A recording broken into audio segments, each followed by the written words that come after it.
We've been sold a lie. Modern fitness demands expensive gyms, complicated programs, endless supplements. But what if the greatest training system ever created was discovered 2,000 years ago, and it's incredibly simple? Today's fitness is broken.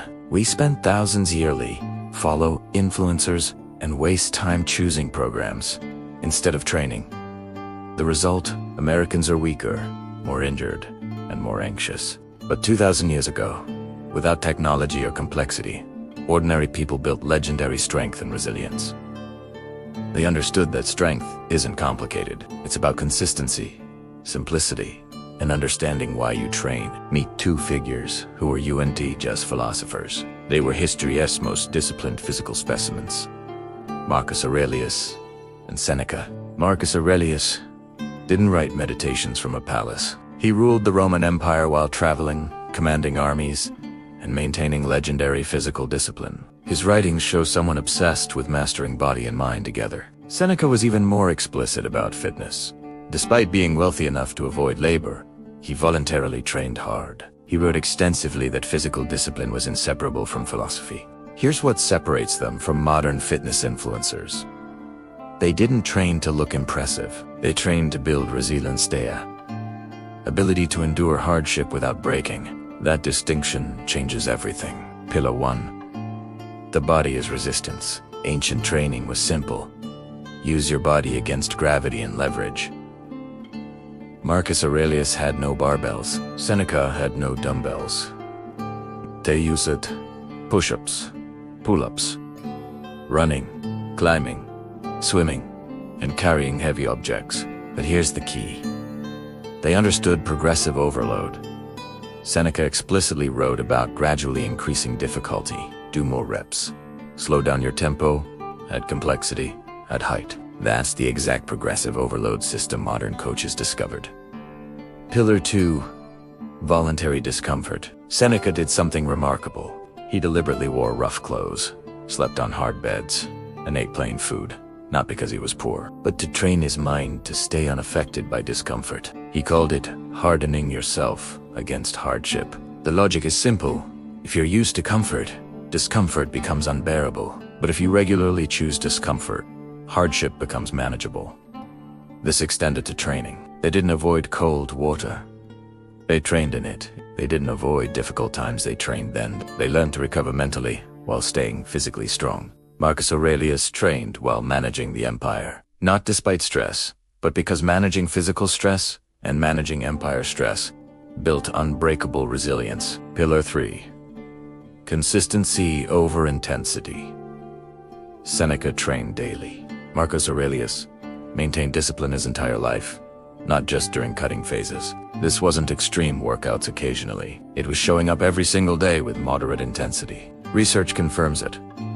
Someone training 30 minutes daily for years builds more strength than someone training intensely 3 times a week for months. But this contradicts modern no pain, no gain culture. The ancient approach was moderate intensity, perfect consistency, and lifelong practice. Seneca's advice was almost boring.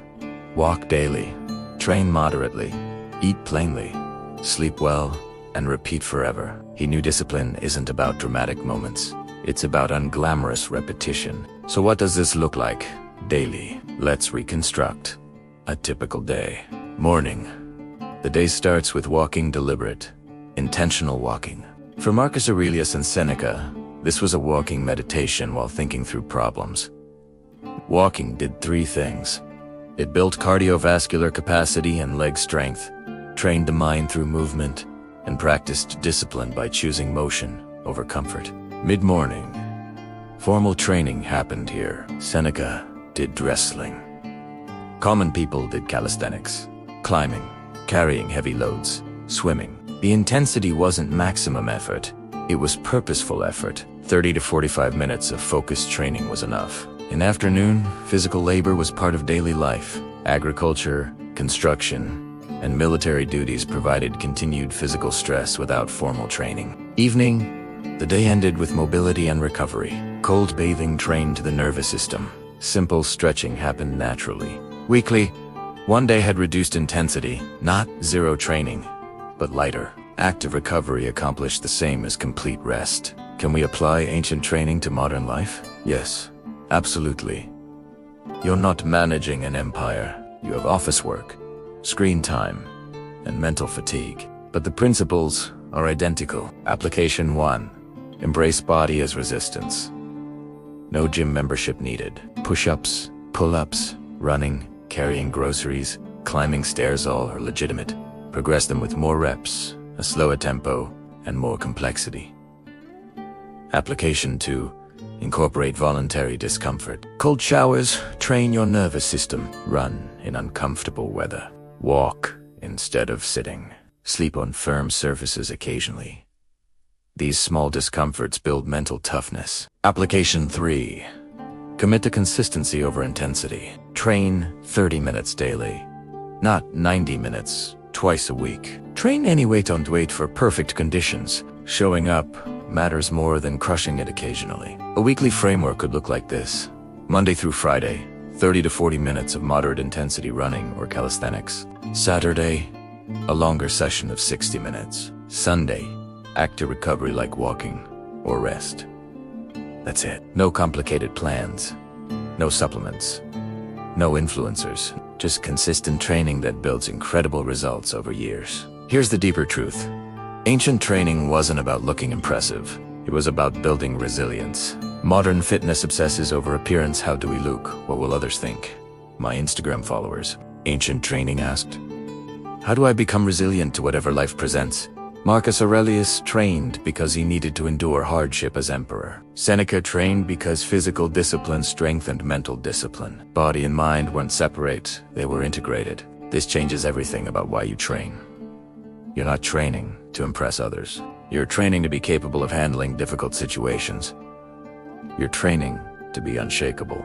You're training to have agency over your mind and body regardless of the circumstances. And here's what's remarkable. When you train for resilience rather than appearance, your appearance naturally improves. But more importantly, you become genuinely strong, not just physically, but mentally and emotionally resilient. That's what the ancients understood. That's what we've forgotten. You have everything you need to begin. Your body is your equipment. Consistency is your program. The path is clear. Start tomorrow. Walk for 30 minutes. Do push-ups, pull-ups, or go for a run. Embrace discomfort, make it consistent. In 3 months, measure how you've changed physically and mentally. This isn't about perfection. It's about consistency. If this was valuable, subscribe for more ancient wisdom applied to modern life. Comment below. What ancient practice do you want to try? Share this with someone who needs to remember that strength was never complicated. The forgotten foundations aren't forgotten. They're waiting for you to remember them.